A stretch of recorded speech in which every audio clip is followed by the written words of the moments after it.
He's not free to go about and do what he wants to do. For the next, 89 months or thereabouts, he's going to be under the control of the federal government. And that's no little thing for a guy like this. I've interacted with him. I've worked on the facility with him. I've conversed with him. Not in-depth conversation, but he's very respectful. He's well aware of his surroundings. Nothing really matters anymore. Well, it makes sense, right? I mean, he's very high profile. Yeah. Former inmates, criminal lawyers, and even prison wardens are now weighing in on what Diddy's life behind bars will really look like. Reports claim he was already attacked at MDC and nearly stabbed. A clear sign that there's a target on his back, and things are only going to get worse. The consequences of his alleged crimes and the people he's wronged are finally catching up to him. But even once he's released, Diddy won't be free from trouble. Strict post-release restrictions have just been announced, and one wrong move could send him straight back to prison. Here's the thing. Diddy is symptomatic of just power gone awry. He's going to have to register as a sex offender. And he'll probably have to do that for 10 years. And if he doesn't, guess what? That's a separate crime altogether. So this can follow him. So if you're thinking, oh, Diddy got off, blah, blah.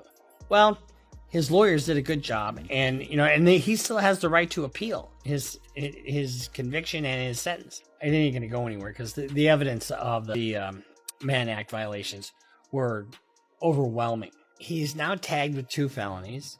He's not free to go about and do what he wants to do. For the next, 89 months or thereabouts, he's going to be under the control of the federal government. And that's no little thing for a guy like this. So here's what supervised release is going to be like for him.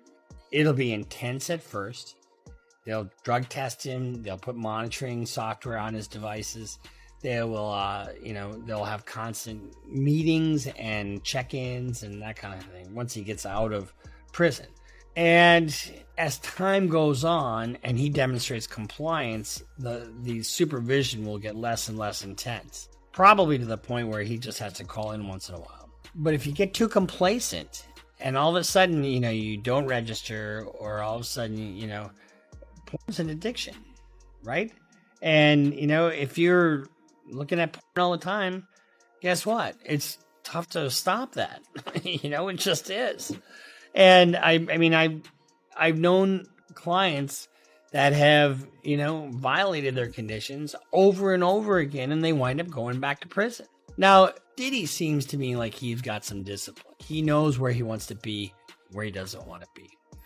And I don't think you're going to see too much trouble with Diddy. I just don't think you're going to. But very well could be that he doesn't follow the rules. And, the first violation could be like 18 months. The second violation could be this, Or he could be demonstrating such good compliance that he gets off. Diddy will be required to register as a sex offender for the next 10 years after his release. A condition that will make his life far more difficult than it already is. The same freedom that once allowed him to live recklessly has now been stripped away. From now on, every move he makes will be monitored, and one wrong step could land him right back behind bars. This sentence marks a complete turning point for Diddy. His old lifestyle is over for good. He has to register as a sex offender. He still has to do all these different things. Even after he's off of supervised release, he'll still have to register. And if he goes to Miami, because his home's in New York, he's got to check in with the local sheriff and say, hey, sex offender in town, that's what he got to do. I mean, this is not an easy thing for him to have to deal with down the road. But is it life in prison? No, it's not. Is it 20 years in prison? No, it's not. Is it even 10 years? No, it's not. But it's still going to be something he has to deal with. So it's no little thing that he is part of this community of people that have to be supervised. And he gave the government a big foray into controlling his life. And that's what happens when you decide to... According to former mobster Michael Franzese, Diddy might be able to use his money to buy friends and some level of protection behind bars. In the coming weeks, the Bureau of Prisons will finalize where he'll be sent, and no matter the location, Diddy will need to pay to stay safe. With millions still at his disposal, some inmates will try to get close to him for financial gain. while others may see him as an easy target. The lowest security and therefore more paddle and tennis and all the other things and what they call Club Fed or Camp Cupcake. Yeah, they moved me to a camp by accident at one point, and there's no fences or anything like that. And I wasn't there for too long because they realized they made a mistake and put me back in the medium security. But they tell you when you get there, listen, there's no fences. If you want to leave, you can leave. But when we catch you, we're going to add another 5 years onto your sentence. And while I was in that camp for 2 months, each month somebody ran away. I mean, they always try to do that. But yeah, he's thinking of that. Yeah, he's thinking of that. But, a medium security is not that bad. Let me quickly go back, though. Go back to that piece about he's high profile, so he won't get a camp. Why wouldn't he? I thought in a camp, nobody's going to shank him because, again, they want out. The overriding factor there, I believe, is he's a guy with a lot of money. And I'll tell you, this happened to me when I went in there because of the profile I had, because of the way they wrote me up. I had everybody and their brother inmate trying to do a deal with me when I got out, a business deal. They need money. Because of the fact that he's a money guy, I think he's going to have more friends than he will enemies. And in a medium security, normally nobody's looking to shank you. When you get into the higher institutions, when people are doing, a ton of time and there's no way you can benefit them, then you got a little more problem. But in a medium security, I don't think he'll have an issue at all.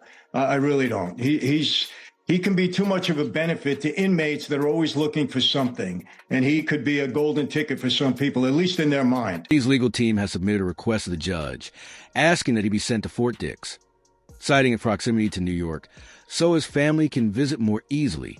However, insiders believe the real reason behind this choice is that Fort Dix is a low-security facility that offers a valuable drug rehabilitation program. The RDAP, Residential Drug Abuse Program, is an intensive 500-hour, 9-month treatment course for inmates struggling with substance use. Completing it could earn Diddy, whose real name is Sean Combs, up to a full year off his prison sentence. A little bit of time left. I got to switch gears real quick to Diddy. So he is asked to be sent to a low-security prison out in New Jersey for where he will serve his, prison term. 4 years, served already 1, so 3, maybe out in 2.5. Do you think he's going to get that request? Do you think he's going to serve it at this low-security prison in New Jersey? It seems like the logical place for him to go. I mean, you've got, based on all of the factors and everything else that goes into the Bureau of Prisons, when they get the file, so to speak, they get the PSR, which is the pre-sentence report. They have a certain criteria, and a lot of that criteria has to do with geographic location and then the severity of the sentence and the charges. All of that would tend to lean towards the placement at this New Jersey facility. So I would say on a bell curve, 80%. Diddy, who has long struggled with substance abuse, believes that completing the drug treatment program could help him shave a year off his sentence. However, this move comes with serious risks.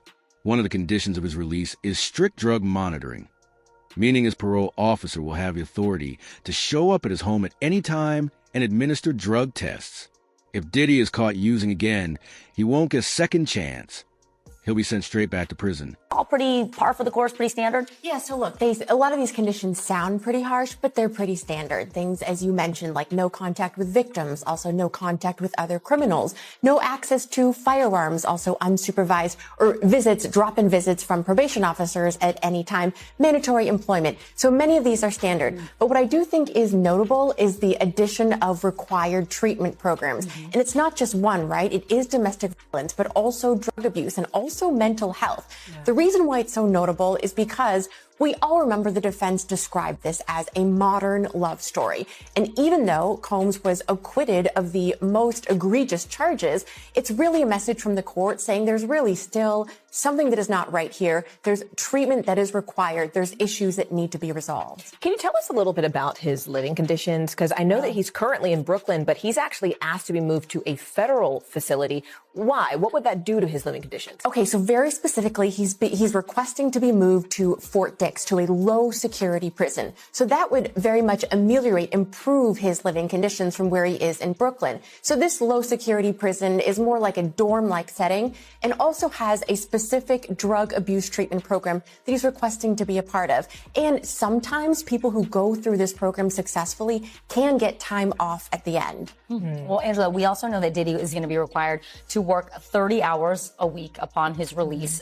Do we know if that's like, he can just do whatever he wants? He's the owner, obviously, of a company, CEO. Or is this something that the state or the courts are going to mandate? So this is interesting. It is pretty standard, and the legal language is work conscientiously at suitable employment. So that doesn't mean that the government can tell him what job to do, but it does mean that the probation officer can veto what he chooses. And the real point here is access and rehabilitation and not a lot of free time, requiring structure. So given that his employment is generally self-employment and a lot of free time, it's not clear here how the probation officer will respond to that, what sort of restrictions they will put. But yeah, the probation officer can say, this is not okay, too much free time on you. Diddy was reportedly terrified and even broke down in tears after hearing his sentence. He's said to be deeply afraid of how other inmates will treat him once they learn about the abuse allegations against him. Normally, violations of the Mann Act don't result in prison time, but Diddy received a 4-year sentence due to the extreme violence tied to his case. After already facing an attempted attack behind bars, he's not willing to take any more risks with his safety. Yeah. Is he safe though? And you say something about him getting stabbed? I was going to say, Diddy's team is saying no, he's not going to be safe because in court, we found out that there was an attempt on Diddy's life, that there was a man that attempted to shank him, but they stopped it, the correctional officers. And they say Diddy didn't even want people to know that he didn't want to make it a big deal. But of course, they're having that conversation about will he be safe because of who he is and how high profile this case is. Right. They're also having a conversation. Mark Geragos is a high profile attorney, a friend of Diddy's, but also the dad of Teeny Geragos, who led Diddy's defense about Diddy potentially being raped in court. And we can and just attacks on his life because they say that people look at him as like a trophy or a prize and to do something to him. Well, what if other inmates hear all of the stuff that we've been hearing in the news all of these weeks and they scared of Diddy? That's not how they presented it. I don't. That's crazy to say Diddy's a trophy. Like he's looked at as a trophy in jail is crazy. Isn't that crazy? But even more, Charlamagne talking about the inmates going to be scared. The lawyers, when they were speaking on Diddy being in prison and the circumstances of him being in prison, I didn't never hear about this, and nobody ever said anything about this. And I want to know if it's in the prison records. They said one of the guards stopped a dude from shanking Diddy. Now, I'm like, if he was doing all this positive in jail, and they was talking about he was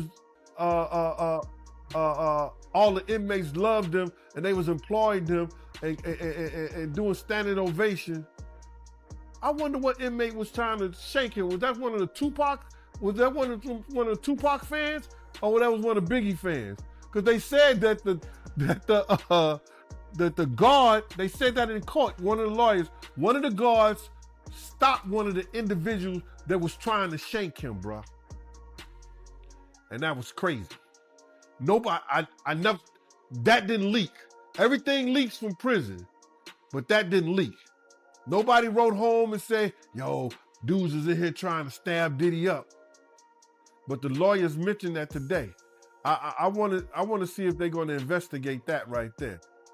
You know what I'm saying? And base that, or he probably used that, base that on trying to help Diddy getting into one of those camps or one of those programs that, you know, he ain't got to worry about nothing. And what's crazy is this, he got to worry about something now. You understand? Because he thought he ain't have to worry about nothing because he thought he was going to a speaking engagement. They was that bold enough to be setting up speaking engagements as if he was going to get out of jail. Former inmates convicted of similar crimes have warned that once other prisoners learn what Diddy did to women, he'll be in serious danger. Diddy is reportedly terrified of what life in general population might look like for him.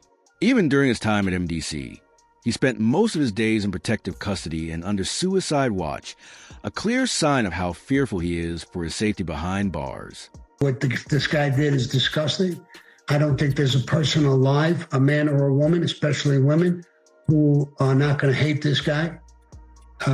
Whatever he did was completely disgusting. It's beyond criminal.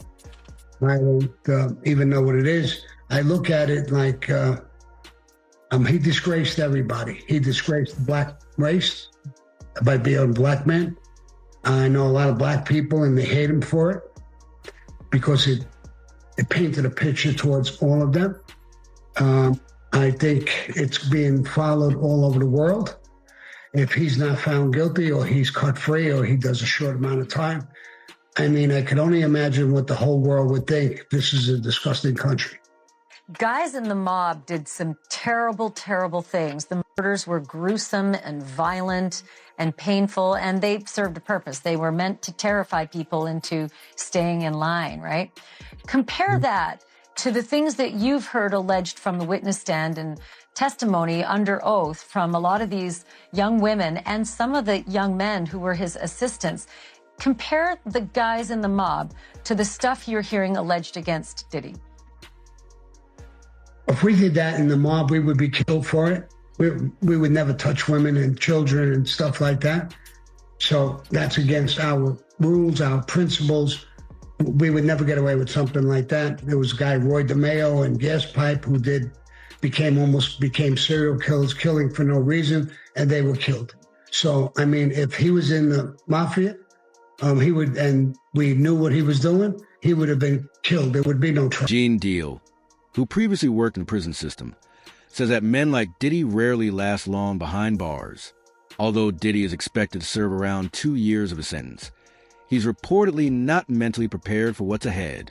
If things become too overwhelming, there's concern he could spiral or even consider harming himself. During his sentencing, observers noted that Diddy appeared frail and defeated. His hair had gone gray, and he lost a significant amount of weight, showing just how much the pressure has already taken a toll on him. Told me he was suicidal. That's why I asked. Everybody's suicidal when they first go to prison.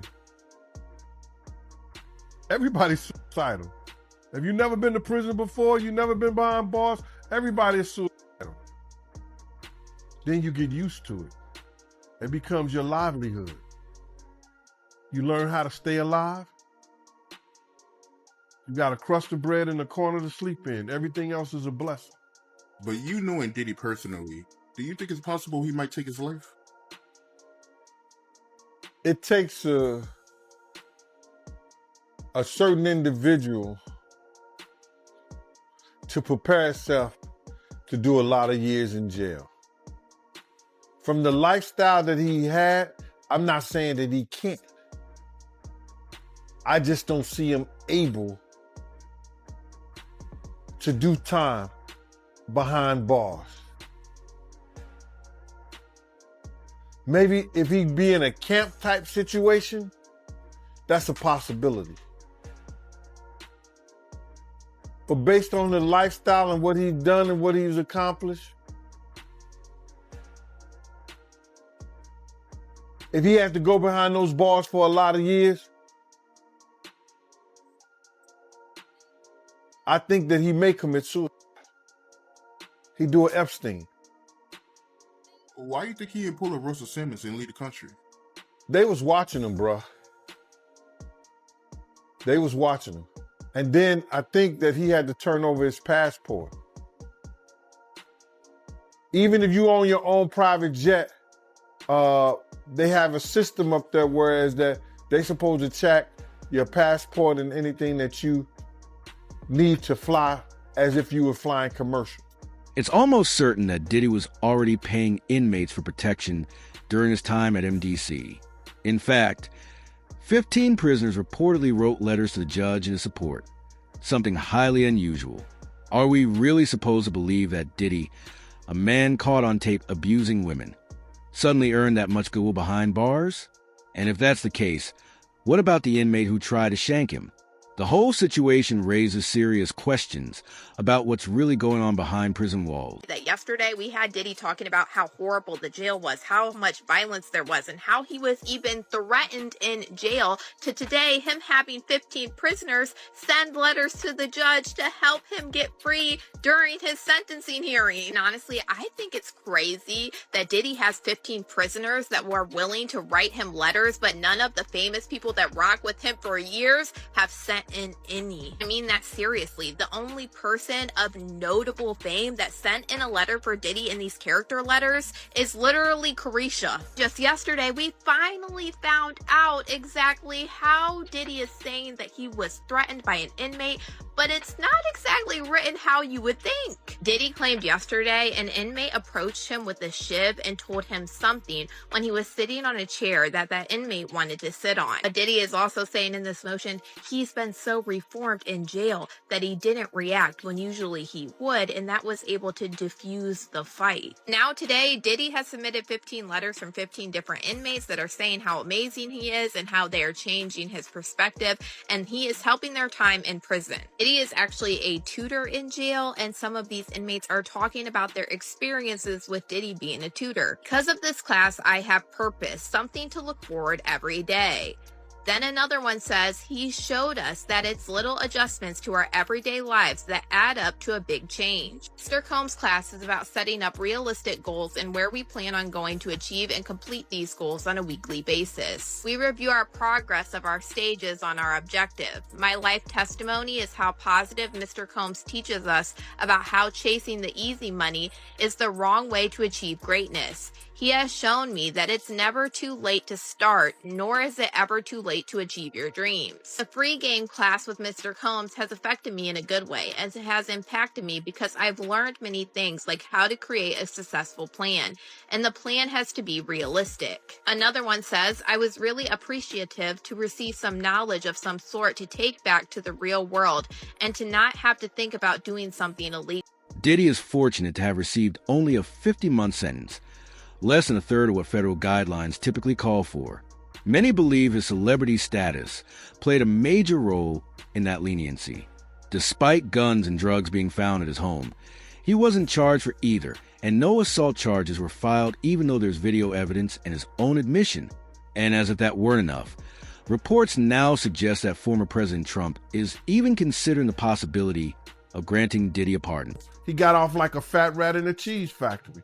But for a dude like Diddy going to jail and spending all that time, you know, I'm not saying it's going to be rough or nothing like that, because his former president of Bad Boy, Kirk Burrows, went to federal jail. You understand? Lil' Kim went to federal jail.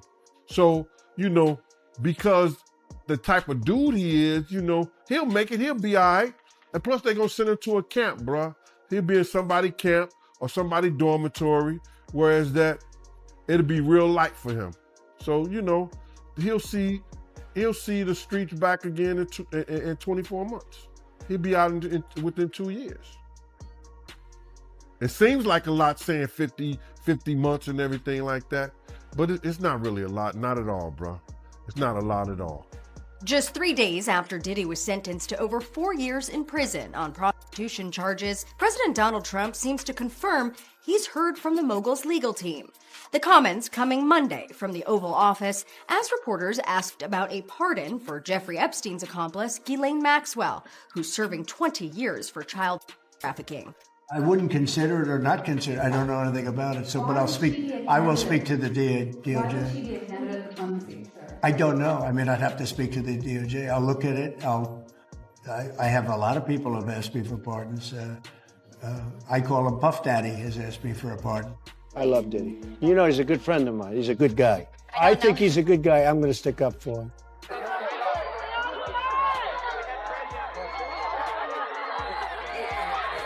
Trump and Diddy's ties go all the way back to the late 90s. Diddy was reportedly a guest at the president's 2005 wedding, and they ran in the same social circles. One mogul after another. It's mogul time. It's your boy Diddy. ET's cameras caught them together at this New York charity event in 2008. It's not just Diddy who's at risk. His victims are, too. One of the conditions of his release strictly prohibits him from contacting any witnesses or victims. But history shows that hasn't stopped him before. While at MDC, Diddy was reportedly making over 200 calls a week, and federal agents told the judge he was using family members to reach out to witnesses indirectly. The scheme only came to light after one of the witnesses reported the attempted coercion to authorities. With having $75 million at his disposal, isn't that by nature the exact thing that they're worried about? If you have this much money, that you could make this thing, you could probably make people disappear if you really opted to. See, this is the thing. That'll just make more trouble. Why would he make more trouble now? He done already bought off and paid off everybody he possibly could. Have you looked at the indictment? Like, he called some witnesses up to 54 times. Yeah, 200 and how many Angel? 200 something people he tried to reach out to. Like, what are you running, a telethon or a telemarketing agency? Telemarketers don't make that many calls in one day. Or sometimes not even in a week, all depending on you was on that. You down for Diddy? Like, how does that conversation start? Hey, what's up? You know, I really feel bad about that last time I bashed you in the face with a Ciroc bottle. Look, we good? Cassie also submitted a letter to the judge expressing her fear of what might happen once Diddy is released. In her statement, she revealed that she relocated her entire family out of New York because she believes it's only a matter of time before Diddy tries to come after her again. Was the star prosecution witness at Sean Combs' trial and wrote this to the judge, and I quote, "For 4 days in May, while 9 months pregnant with my son, I testified in front of a packed courtroom about the most traumatic and horrifying chapter in my life. I testified that from the age of 19, Sean Combs used violence, threats, substances, and control over my career to trap me in over a decade of abuse. He groomed me into performing repeated sex acts with hired male sex workers during multi-day freak-offs, which occurred nearly weekly. I was forced into lingerie and heels and told exactly how to look and plied with drugs and alcohol so he could control me like a puppet. These events were degrading and disgusting, leaving me with infections, illnesses, and days of physical and emotional exhaustion before he demanded it all over again.